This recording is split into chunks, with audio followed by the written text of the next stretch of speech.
While Argentina is fighting with a 95% inflation and prices are doubling yearly, South Sudan has a negative inflation rate of 2.5% and prices are falling. But here's why that's worse than high inflation. South Sudan. In 2021, South Sudan had an inflation rate of negative 2.5%. According to worlddata.info, there have been massive fluctuations in this African country. From a low of negative 2.5%, inflation has at one point reached a high of an astonishing 380% annually. The data has been compiled from 2009 until 2021, and the average rate of the country's inflation was calculated to stand at 77.6% per year. After years of political turmoil, South Sudan finally has inflation under control. Or does it? Surely, compared to the past, when the price skyrocketed by 23,877% from 2009 until 2021, this is undoubtedly good. For example, in South Sudan, something that cost £100 in 2009 currency cost 23,977 in 2021 currency. On top of that, we have to realize that most of the world's nations are fighting record-high inflation. Turkey with 55%, Argentina an astounding 95%, and don't even get us started on Venezuela. Of course, this is a good thing, right? Take a look at Rwanda. Similarly to South Sudan, Rwanda had an inflation rate of negative 2% in 2021. In August of the same year, they had an inflation rate of negative 0.6%.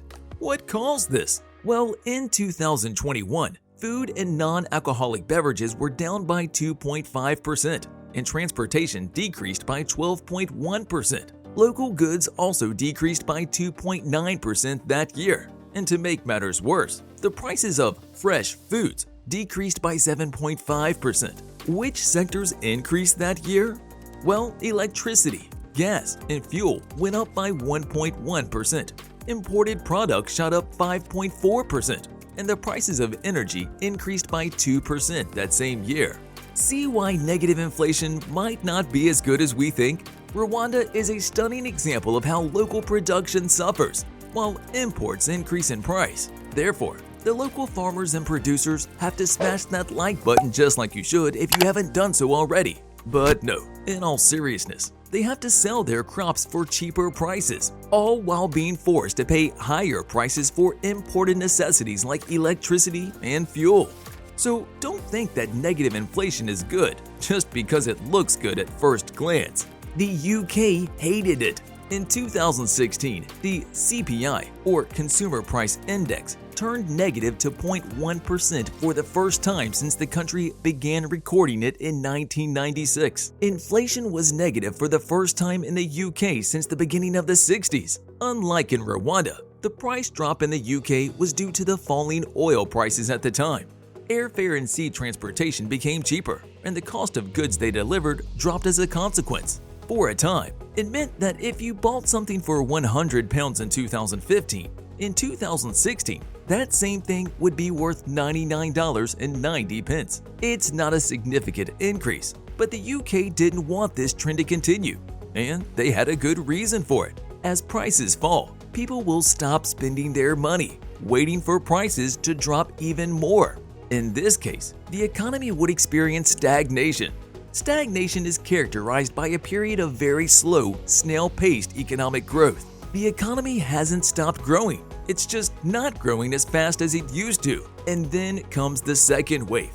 Seeing the negative interest rates, banks might start to charge you more for depositing money with them. This will lead to less favorable interest rates for all the savings, and you wouldn't want to keep your money in the bank anyways. Here's a thought experiment.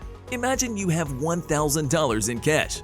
You then decide to go to the bank and deposit that money at your local bank, which will pay you 0.5% after 1 year. However, when you have negative inflation, you're not earning 0.5%. You're actually losing money each and every year.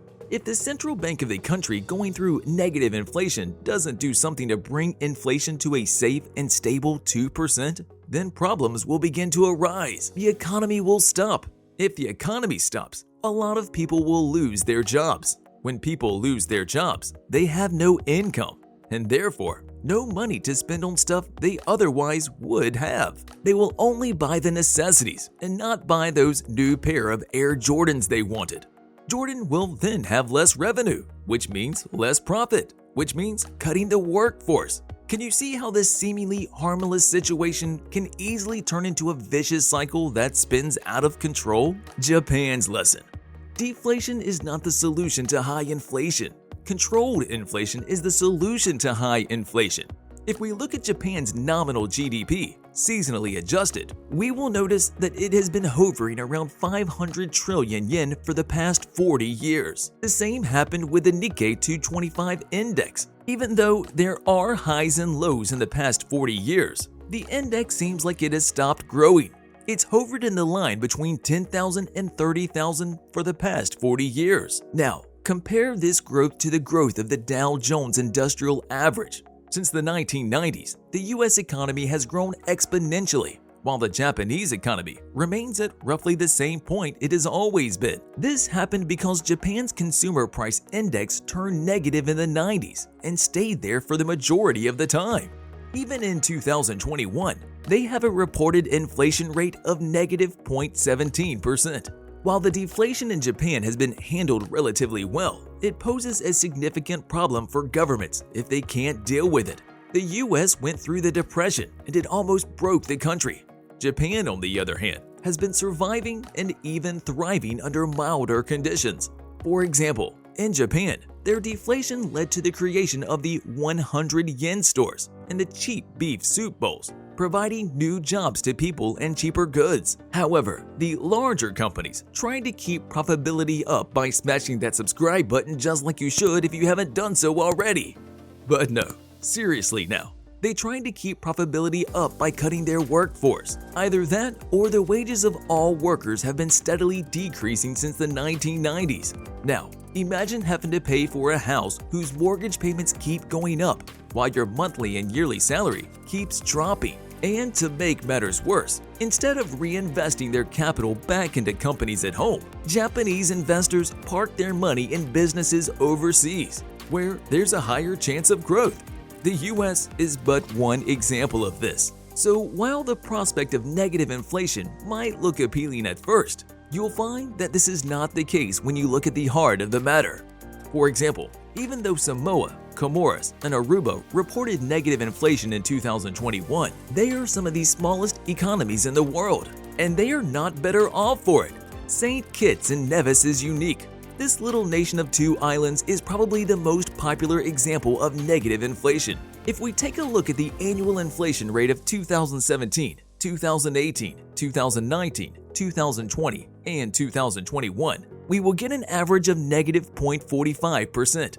That's because this nation has had a negative inflation for the past 4 out of 5 years. The reason behind this was the economic impact the 2020 pandemic had on the world economy. St. Kitts and Nevis was no exception. People had less money to spend. Sweden.